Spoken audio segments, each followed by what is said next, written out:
ለአብይ አህመድ ብለህ ለአብይ አህመድ ወንበር ብለህ አማራ ሁነህ ሚሊሻ አድማ ብተና ካድሬ ሁነህ ከፋኖ ጋር የምትዋጋ አማራ የዚህ የዝቅጣት ዘመን ባለቤት ነህ። ወደድክም ጠላህም ለአብይ አህመድ ወንበር ብቻ ነው የምትሞተው። ለአብይ አህመድ ወንበር ብቻ ነው የምትዋጋው። ለአብይ አህመድ ወንበር ብቻ ነው ከልጆችህ ከወንድሞችህ ከአጎት ከአክስትህ ከፋኖ ጋር የምትዋጋው። ሚሊሻ አድማ ብተና ካድሬ ቁጭ ብለህ አስበው። ለማንም ጥቅም አትዋጋም። በአማራ ህዝብ ገንዘብ፣ በአማራ ህዝብ ተቋማት ገንዘብ ለአብይ አህመድ ወንበር በቃ ኦሮሞማ ምንም አድርግለት አማራ እስከሆንክ ድረስ ያው አማራ ነህ። ደሞዝ እየሰጠ ገረድ ያደርጋል። ልክ አህያ ጭነኸው ሲደክም ቆዳውን ገፋ አትጠቀምበትም። እርኩስ ነው የሚባለዋል። ሲደክምና ሊሞት ይሄ በጣም የሞሞት ደረጃው ላይ ሲደርስ ለጅብ ነው አሳልፈህ የምትሰጠው። ያደግንበት ነው መቼም።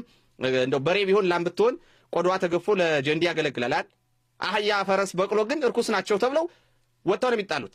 ብአዴንም ልክ እንደዛ እርኩስ ነው።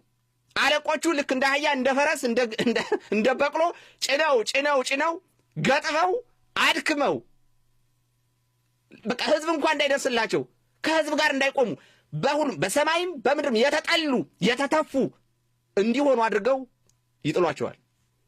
ዛሬ ይልቃል ከፋለ የት ነው ያለ? እኔ አላቅም። የቀበሌ ሊቀመንበር አዲስ አበባ ቀበሌዎች ወረዳ ነው አይደል የሚባሉት? የወረዳ ትምህርት ጽሕፈት ቤት ነው ማለት የቀበሌ ትምህርት ጽሕፈት ቤት ማለት ነው በሌላ አነጋገር፣ ወይም የቀበሌ ሊቀመንበር እንደዛ ሆኗል ሲሉ ነበር። ተመልከቱት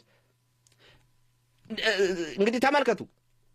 ይልቃል ከፋለ ከ70 ሚሊዮን የአማራ ህዝብ ጋር ቆሞ ቢሆን ኖሮ ያ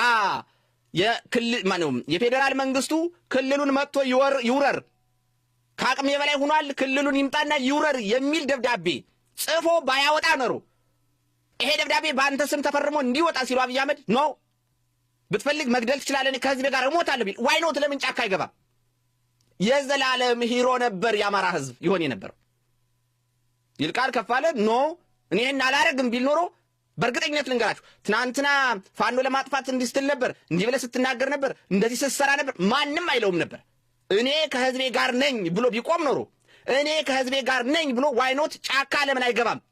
ያን አድርጎ ቢሆን ኖሮ ልክ እንደነ ፕሮፌሰር አስራት ልክ እንደነ ጀነራል አሳምነው የምር የአማራ ህዝብ ጀግና ያደርገው ነበር። ግን ጥምብ ነውና የሞታ አህያ ስለሆነ አብይ አህመድ እቺን ደብዳቤ ፈረምክ አይደል? በልስልጣን ልቀቅ፣ ጥፋ ከዚህ ያለና እዚህ በኋላ እኮ አታገለግል፣ ከህዝብ ነጥያለሁ፣ ህዝብ አታሳምጽ፣ ካድሬ አታሳምጽ፣ የምታዘዘው ካድሬ የለ፣ ጥፋ ከዚህ ያለና ወሰደና ጋርቤጅ አለቀ።